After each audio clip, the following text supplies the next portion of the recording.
अजय, तुम अगर व्हाट्सएप पे किसी को मैसेज भेजते हो क्या तुम्हें डर लगता है कि कोई पढ़ लेगा? नहीं नहीं, व्हाट्सएप तो आजकल इतने ज्यादा नोटिफिकेशन देने लग गया है कि हम सेफ हैं, हम एंड टू एंड एनक्रिप्टेड है, so I trust them.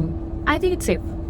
But तुम्हें पता है जब 1975 में आपातकाल लगाया गया था तो जब हम एक दूसरे को चिट्ठियां भेजते थे वो चिट्ठियां भी सेफ नहीं थी। निजता का इतना हनन हुआ था। रियली? एग्जैक्टली।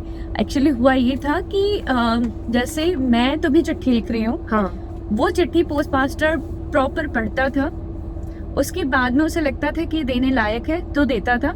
कुछ ऐसे वर्ड्स थे जैसे लोकतंत्र, तानाशाही और इंदिरा गांधी, ऐसे शब्द अगर चिट्ठी में होते थे तो वो चिट्ठी उस इंसान तक कभी जाती ही नहीं थी जिसके लिए लिखी गई है। पर मतलब ये कितना डरावना है सुनने में। आजकल हम लोग डेटा और ये सब प्रिवेसी सारा कुछ बंद करके रखते हैं कि हमारे फोटोज कहीं लीक ना हो जाए, हमारा डेटा कोई ना पढ़ा हो, माइक्रोफोन हमसे परमिशन ले रहे होते हैं। एंड जस्ट इमेजिन ऐसे टाइम पे जब डेटा नहीं था, जब कुछ सब इतना कुछ इंटरनेट नहीं था, उस टाइम पे आपका डेटा सिक्योर नहीं था, चिट्ठियां पड़ी जा रही थी आपकी, और ये सब हो रहा था सरकार की अनुमति से।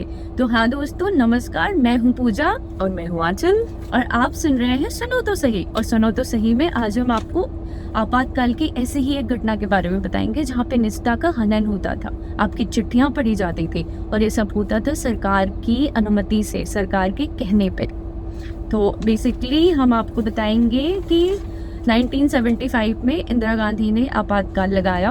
आपातकाल में लोकतंत्र को कुचला गया और उस पत्रकारों को जेल में बंद कर दिया गया। जिन राजनेताओं ने आवाज उठाई उनको मीसा के तहत जेल में डाल दिया गया। ऐसा मतलब एक डार्क चैप्टर। सोचे 21 महीने आपातकाल चला। मतलब आपकी प्राइवेसी नहीं है, सिक्योरिटी नहीं है, इंसान को समझ में नहीं आ रहा है कि वो जेल में ज्यादा सुरक्षित महसूस कर रहा है या जेल के बाहर। एग्जैक्टली।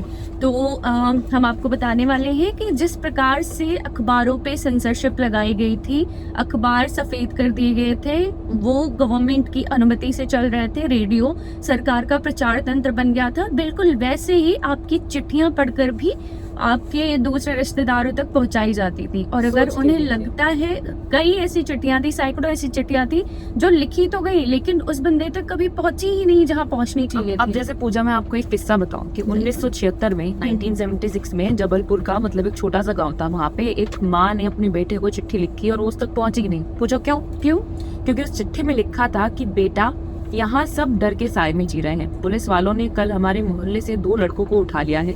लोग कहते हैं कि अब लोकतंत्र मर गया है।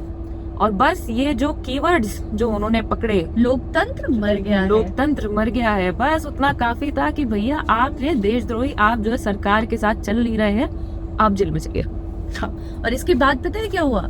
इसके बाद उस बूढ़ी माँ को पुलिस थाने में बुलाया गया और उसको बोला जाता है कि आप सरकार के खिलाफ, सरकार विरोधी बातें फैला रही है। अब आप सोचिए कि एक माँ एक बेटी को, अपने बेटे को चिट्ठी भी नहीं लिख सकती है। कंक्लूजन, अगर आप सरकार के साथ नहीं चल रहे तो आप जेल में चलिए। एग्जैक्टली। तो ऐसा था आपातकाल का वो दौर। और इमरजेंसी के दौरान जो है पोस्ट ऑफिस जो था या फिर डाकघर जो भी आप कह लीजिए, वो एक प्रकार से सरकार का तंत्र बन गया था। बिल्कुल। वहाँ पे ऐसा बोल दिया गया था कि जितनी भी चिट्ठियां आती हैं उनको पढ़ना है, अगर ऐसे शब्द हैं तो उन्हें वहां नहीं भेजना है। और कुछ मास्टर्स को मतलब बेसिकली पूरी ट्रेनिंग दी गई थी। जैसे आजकल हम जो कीवर्ड्स करते हैं ना, कीवर्ड्स हाइलाइट्स, ये वो हम पूरा, वहाँ पे कुछ कीवर्ड्स थे कि ये हम पॉइंट आउट कर रहे हैं। और इस तरह का कुछ भी अगर आपको इस चिट्ठी में दिखता है तो आपको हमें रिपोर्ट करना है। पोस्ट मास्टर्स को ये बताया गया था कि इन कीवर्ड्स के आधार पे आपके पास ये अधिकार है कि आप वो चिट्ठी आगे डिलीवर ना करें। एग्जैक्टली।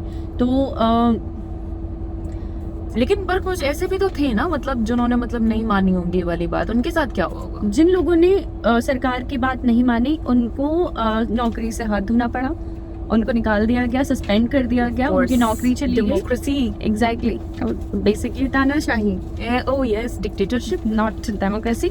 और दूसरी बात, कुछ लोग थे जो थोड़े से समझदार थे, उन्होंने तरीका निकाला था कि हमें कम्युनिकेट कैसे करना है अपने लोगों को। हिंदुस्तान तो देखिए जुगाड़ का देश रहा ही है। आप एक चीज निकाले, हम इतने स्मार्ट हैं, हम कोई नया तरीका ले आएंगे। हाँ, तो वो क्या करते थे कि या तो चिट्ठियां खाली भेजते थे, जैसे अखबार अपने पहले पन्ने छापा करते थे, एकदम सादे, या तो उन्होंने कुछ ऐसे कोड वर्ड्स निकाले थे, लाइक इंदिरा सरकार को आई लिखते थे, ओह या, तो ऐसे शब्द निकाले थे जो दूसरों को कम्युनिकेट और करते ये, थे। मैंने सुना कि तानाशाही जो शब्द था उसको लिखते थे बड़ी दीदी का हुक्म। खैर हाँ, बड़ी दीदियों का तो खैर किस्सा आपको पता ही है क्या रहा है। तो ऐसा कह सकते हैं कि अभिव्यक्ति की आज़ादी तो छीनी ही गई थी, लोगों के अधिकार तो छीने ही गए थे, साथ ही साथ आपकी निजता का भी काफी हनन हो रहा था। लेकिन देखिए एक पूजा एक चीज हमें माननी पड़ेगी कि हमारा पूरा इतिहास, हमारा जो पूरा भारत देश बना वो आजादी के मतलब एक ये देखिए कि हमको जब जब किसी ने सताया है, पूरा एक इंडिपेंडेंस हुआ मूवमेंट वो बिल्कुल ताजा ही था 1947 में 1975। एक चीज का प्रतीक था कि आप डिक्टेटरशिप, आप अगर तानाशाही हम पे करेंगे, आप चाहे कोई भी हो, आप स्वीकारेंगे नहीं। थोड़े टाइम दब जाएंगे लेकिन एक टाइम आएगा जब हम आवाज जरूर उठाएंगे। और इमरजेंसी में वैसा ही हुआ, सब लोग आए, इकट्ठे हुए और उन्होंने एक अभिव्यक्ति की आजादी के लिए, अपनी स्वतंत्रता के लिए फिर से एक कह सकते हैं कि एक काइंड ऑफ वॉर लड़ा, और इस बार अपने ही लोगों के साथ वो लड़ना पड़ा। बेसिकली होता ये है ना कि जब आप दबाने की कोशिश करते हो तो लोग जो है अपने अधिकार के लिए, अपनी चीजों के लिए रेबल हो जाते हैं, विद्रोही हो जाते हैं। बिल्कुल, तो वही विद्रोह जो है एक बार फिर से लोकतंत्र को स्थापित करने का कारण बना था। ये लड़ाई 21 महीने तक चली थी और 21 महीने बाद जब दोबारा से चुनाव लड़े गए तो कांग्रेस के हारने का सबसे बड़ा कारण था आपातकाल। और आजकल पता है कि ये इन सारी चीजों के अलावा भी कांग्रेस के हारने का जो सबसे बड़ा कारण बना था वो क्या था? नसबंदी, जबरन नसबंदी। बिल्कुल। अब तो आपको हम एक और चीज बता दें कि आपने सबने सुना होगा कि जबरन नसबंदी कराई गई थी, लेकिन एक कॉमन चीज थी कि जबरन नसबंदी जो है वो हिटलर ने भी कराई थी। अब टायरनी तो देखिए इसमें है ना, हाँ। बहुत सारे हम पैरेलल्स ड्रॉ कर सकते हैं कि यहाँ पे भी एक लीडर जो है जब अपने आप को देश से बड़ा मानने लगे, जो लीडरशिप जब आपकी डिक्टेटरशिप में टर्न हो जाए तो फिर क्या होता है, ये इमरजेंसी में हम लोगों ने देखा। तो बेसिकली जो हिटलर ने नसबंदी कराई थी उसमें सिर्फ 4 लाख लोगों की नसबंदी हुई थी, लेकिन जो इंदिरा गांधी ने नसबंदी कराई थी इसके अलग अलग आंकड़े हैं, कुछ 62 लाख, कुछ 83 लाख, कुछ 1 करोड़ समथिंग लाख बताते हैं, लेकिन ये बहुत बड़ा आंकड़ा है जो हिटलर ने भी करवाया था। तो हम साफ साफ कह सकते हैं कि हिटलर में और इंदिरा सरकार में ज्यादा डिफरेंस तो नहीं था, ये कम से कम इस अगर हम इंसिडेंट को देखें तो फ्रैंकली। तो अगली बार जब आप किसी को खत लिखे ना तो ये जरूर याद रखें कि आपको जो है आज़ादी मिली है, मैसेज जो कर रहे हैं सोशल मीडिया जो है ना, ये बहुत बड़ी एक लड़ाई का परिणाम है कि आज हम इतने आज़ाद हैं।